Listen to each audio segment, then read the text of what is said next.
Pierre, say hello. Say hi. Hello, this is me, Ryan Pease. This is me, Ryan Pease. Right now you are looking at Pierre Pease, my service dog. He is saying hello to you. And now they just sat down. Person being interviewed. Okay, unzoom.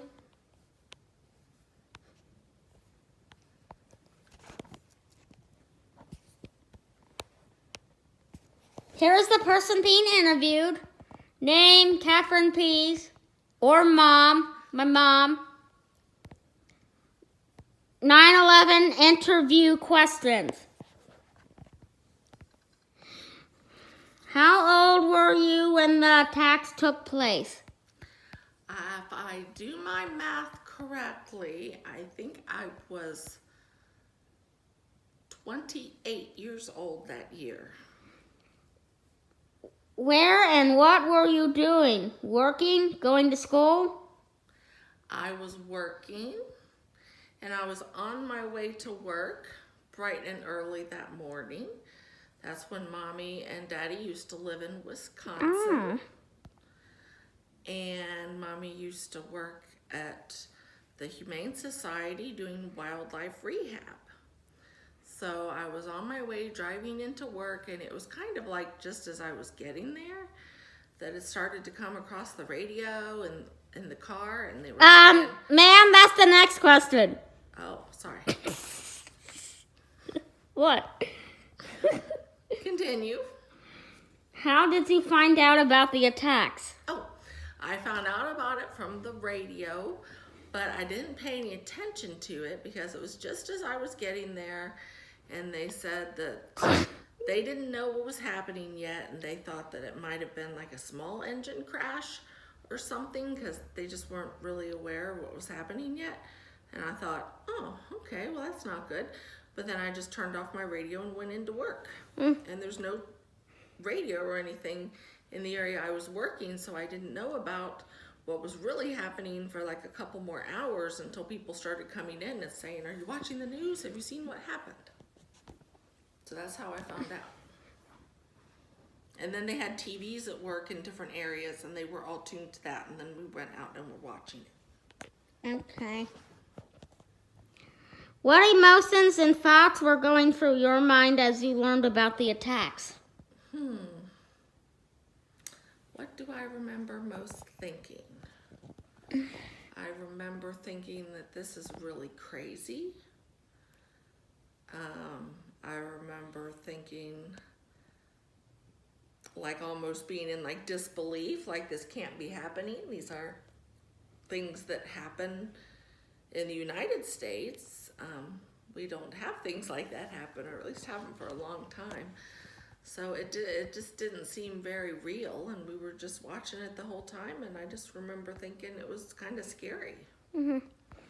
What do you remember most about that day?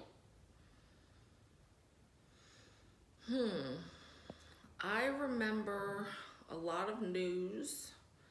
Every channel you turned on, people were talking about it and trying to figure out what was happening because there was so much happening that day. I remember all the coverage of them trying to rescue people from the buildings and from around the buildings. I just remember, basically I remember a lot of stuff about it, but mostly just things I saw from TV coverage of it. Being that I was in Wisconsin, I obviously wasn't there to see it, but I just watched it. I remember coming home when I got off work, and I just stuck a VHS tape in and just started recording whatever was on for like the next however many hours, 10 hours or 12 hours, just because I knew it was the biggest thing to happen in our country since Mommy been alive. Did you know anyone who was personally... Okay, sorry about that, everyone. Again, did you remember anyone who was personally impacted by the attacks? Not that I can recall. I don't remember really knowing anyone or coming in contact with anyone that had been affected personally. Any other information you would like to share? Sure. Well, just stuff that I learned that I thought you might think is interesting or that's good to know, which was that there was just a lot of bravery that day. And that when that happened, a plane hit a building, and then another plane hit another building, and then other planes, there was one that went into the Pentagon, and it was just crazy. There were planes crashing into everything. But I remember, you know, that there were so many people that just came together to try to help to rescue people that were in the buildings. And I remember hearing stories about doggies that were like rescue dogs that they would send in to try to find people buried in the rubble. And they had such a hard time that, because unfortunately so many people died in it, there wasn't a whole lot of people that they found alive, and that makes the doggies sad. So I remember hearing stories about how the people that were working rescue, some of them would go and hide in the rubble and let the dogs go and find them, because that made the dogs happier and helped them to keep going searching for people and to not get sad. But they searched for people for a really, really long time. And they did find some people alive, but lots of people died. And I know they grounded all the planes that were flying in, and I remember that. And then there were planes that were coming in from overseas, and I think they had to land in like Newfoundland, Iceland, maybe it was Iceland. They had to land at some island out of the United States. They weren't allowed to fly into the country even.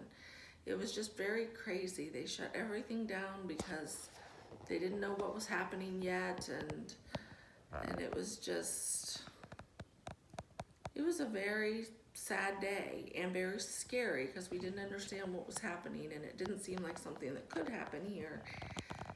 But there was also just so many people that all came together and that were so brave to try to help people, that I think we all just kind of came together as a nation and had pride in our nation and felt a lot of love for our fellow countrymen at that time. Is that it? All right, that would be all. Please say bye. Bye. Thank you for interviewing me.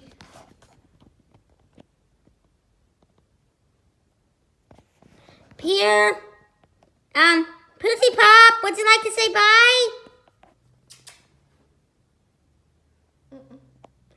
Well, Poochie Pants is saying bye to you. His full name is PRP, so you're not wondering. Bye.